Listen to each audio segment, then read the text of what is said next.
Bonsoir Karine Jacquemart. Bonsoir. Vous êtes la présidente de Foodwatch France, association de défense des consommateurs, organisation non gouvernementale. Parlons avec vous du traité transatlantique, qu'on appelle TAFTA, TTIP également. Tel qu'il est rédigé aujourd'hui, du moins ce qu'on en sait, parce qu'il y a beaucoup d'opacité aussi autour de ce texte. Vous dites être contre ce traité. Pourquoi? Expliquez-nous. Bien, tout d'abord, l'opacité, elle est sur le TAFTA, mais elle est aussi sur le fait qu'il existe un second accord transatlantique de commerce entre l'Union européenne et le Canada cette fois, qui le précède, puisque là le texte est final, donc il n'est pas virtuel mais une réalité, et il risque d'être adopté plus tôt, et il présente les mêmes dangers. Alors lesquels? Donc ces dangers sont des dangers en fait pour nos libertés démocratiques, rien de moins que cela, puisqu'en fait il s'agit de traités qui vont bien plus loin que des discussions techniques commerciales, mais au contraire qui vont bouleverser nos vies quotidiennes, puisque si les traités passent en l'état, ils vont réduire notre capacité à choisir les règles de nos sociétés, tout simplement les règles sociales, environnementales et même économiques. Nous n'aurons plus cette capacité et surtout pas nos élus. C'est-à-dire que ce sont les règles, prenons l'exemple du Canada puisque vous en parlez, ce sont les règles prises, édictées par le Canada qui pourraient s'appliquer à l'Union européenne et à la France? Alors c'est pas aussi mathématique que ça, mais prenons deux exemples. D'une part, le principe de précaution. Donc le principe de précaution et l'arbitrage. Alors le principe de précaution, c'est quoi? C'est en fait un principe qui fait aujourd'hui qu'en Europe, et c'est d'ailleurs également dans la Constitution française, un produit ne sera pas commercialisé s'il y a un doute tangible d'une nocivité, si on estime qu'il peut être dangereux. S'il n'y a pas le principe de précaution, en revanche, il faudra qu'il y ait une démonstration, une preuve vraiment détaillée du danger de ce produit, alimentaire ou autre, pour qu'il soit retiré du marché. Je vous laisse penser que les lobbies industriels, alimentaires et des autres secteurs trouvent que le principe de précaution est une barrière au commerce. Donc typiquement, ces traités ne garantissent absolument pas le principe de précaution qui pourrait être supprimé. Le deuxième exemple, l'arbitrage. L'arbitrage, c'est un mécanisme qui est très peu connu et qui est gardé dans l'ombre et pour cause.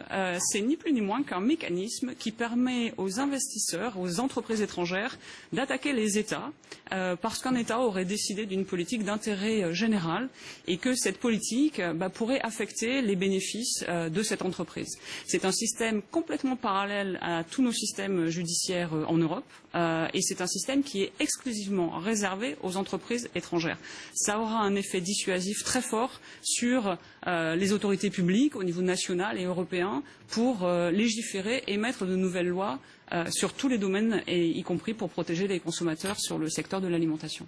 Le traité entre les États-Unis et l'Union européenne est encore en discussion. Les négociations reprennent demain à New York. Barack Obama souhaite qu'il soit signé d'ici la fin de l'année. Il reste encore donc plusieurs semaines, plusieurs mois avant une éventuelle signature, si toutes les parties arrivent à se mettre d'accord. Revenons, cela dit, au texte dont vous parlez entre l'Union européenne et le Canada, qui pourrait être adopté très rapidement. Que comptez-vous faire pour essayer de le faire modifier, voire de faire capoter cet accord? En effet, au moment où on entend beaucoup le gouvernement français parler d'un certain enlisement des négociations avec les États-Unis, le texte avec le Canada est lui final sur la table. Il est question qu'il soit adopté par le Conseil au niveau de l'Union européenne dès l'automne, puis par le Parlement européen et mis en vigueur, en fait, il entrerait en application de façon provisoire avant que les parlements nationaux, donc nos députés, nos sénateurs, puissent le voter. Donc ce que nous souhaitons faire, Foodwatch, mais aussi toutes les organisations de la société civile dans le collectif national Stop TAFTA, Stop CETA, c'est vraiment mobiliser. Il y a un défaut de débat. Donc déjà, ouvrons un espace de débat démocratique et je vous remercie de nous permettre de le faire ce soir. Il est très important que ces questions et l'implication de ces accords sur la vie quotidienne des citoyens au niveau européen et en France en particulier soient discutées. Par rapport au secteur de l'alimentation, on craint deux choses. D'une part, il y a un risque d'harmonisation, on va dire, à la baisse sur certains éléments, mais également un risque de paralysie dans le futur de pouvoir édicter de nouvelles règles. Et or, il y a besoin de beaucoup de choses dans l'alimentation. Prenons un exemple pour terminer, Karine Jacquemart, sur l'alimentation. Que craignez-vous précisément pour un produit de consommation courante en France? Donc, au-delà de la crainte d'un nivellement par le bas, ce qui est une préoccupation légitime, vraiment Foodwatch, on se bat pour que la protection des consommateurs et la transparence sur l'alimentation soient améliorées. C'est-à-dire qu'on a un besoin cruel de règles supplémentaires.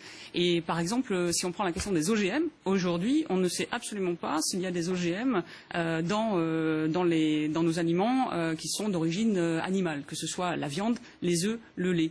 Demain, on aimerait aimerait que ça puisse être rendu obligatoire. Est-ce que ce sera possible avec le TAFTA et le CETA? Nous en doutons fortement. Eh bien, vous viendrez nous en reparler dans les semaines ou dans les mois qui viennent. Merci beaucoup Karine Jacquemart, présidente de Foodwatch France, une ONG qui s'occupe de défendre les consommateurs. Dans quelques instants, nous allons continuer à parler de ces dossiers du traité transatlantique en particulier. Ce sera le sujet de l'édito de Politico avec Nicolas Vinocure. Ce sera juste après le